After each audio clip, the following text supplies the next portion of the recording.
I thank my friend and colleague, the chairwoman, and the ranking member for holding this hearing today, and I thank our law enforcement and first responders for being here today. Madam Chair, I'm concerned about continued endeavors to defund the police, and as it relates to today's topic, communications and the effectiveness thereof. Here's an example. In Austin, Texas, the police department was defunded to the tune of 150 million. That's about a third of their budget. It's facing quite a crisis. In fact, the department is now reporting that they're not going to respond to many calls. They've advised the citizens of Austin to dial 311 for many complaints, including burglaries, suspicious vehicles and people, public disturbances. And let me clarify that from Austin's website, when you dial 311, your call is answered by a friendly and knowledgeable City of Austin ambassador. Our ambassadors are always ready to answer any questions or assist you with any issue you may have regarding the City of Austin's departments or services 24 hours a day, 7 days a week, 365 days a year. If you dial 311, you can get an ambassador. Now, let me just say, when when an American citizen is in a bind, they feel like they need to call 911. They need to be sure, we the people need to be certain that there's a police officer on the other end of that phone. And the Austin example is quite startling because it's happening across the country in different ways. And after reviewing each of our first responders and law enforcement witness testimonies today, there was a common theme. Every witness here talks about the need for additional resources. So the answer to improving emergency response efforts, including communications and interoperability across departmental jurisdictional authority, has never been to withdraw resources from our first responders.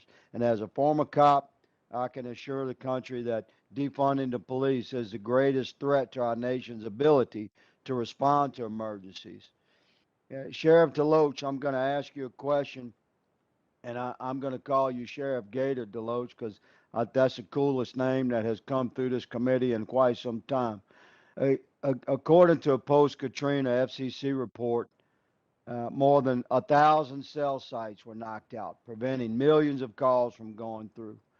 The report goes on to say a large number of transmission outages also had a huge impact on the ability of public safety systems to communicate. Your county is susceptible to hurricanes. I have firsthand experience in the challenges that first responders face, that cops face when dealing with the aftermath of a hurricane and communications. Could you please explain to the committee how hurricanes challenge your communications interoperability gap and how a county sheriff like yourself would respond to those challenges, and as that might relate to moves to defund the police? And I'll yield the balance of my time to you, Sheriff Gator, to answer that question for the country. Thank you, Representative Higgins. That's an excellent question. Yes, hurricanes are one of the biggest threats that face our communications infrastructure systems. In fact, that ties directly back into my testimony, so I'll dovetail off of some of that whenever we talk about a regional communication system and regional approaches.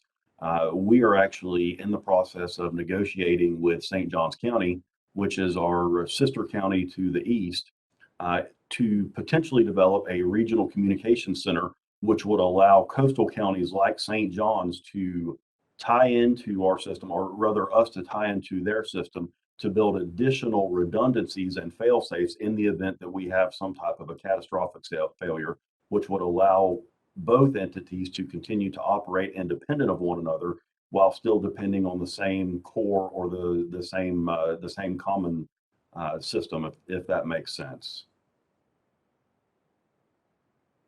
Yes, Sheriff, that makes sense to me. And Madam Chair, I cannot see the clock. I don't know if I have time remaining.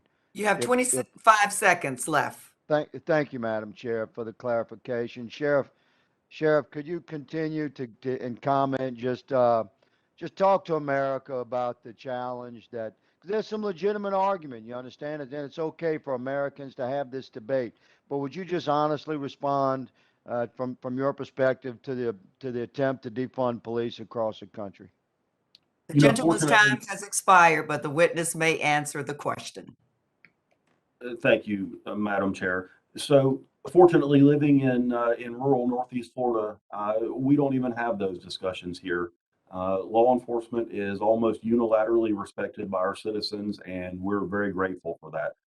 My heart certainly goes out to my brothers and sisters in blue who are experiencing some of those devastating blows to their departments, and certainly even more so to the residents who are suffering at the hands of the funds to or the attempt to defund police right now.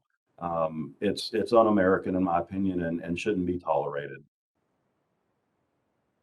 The chair now recognizes the gentlewoman from Texas, Ms. Jackson Lee, for 5 minutes.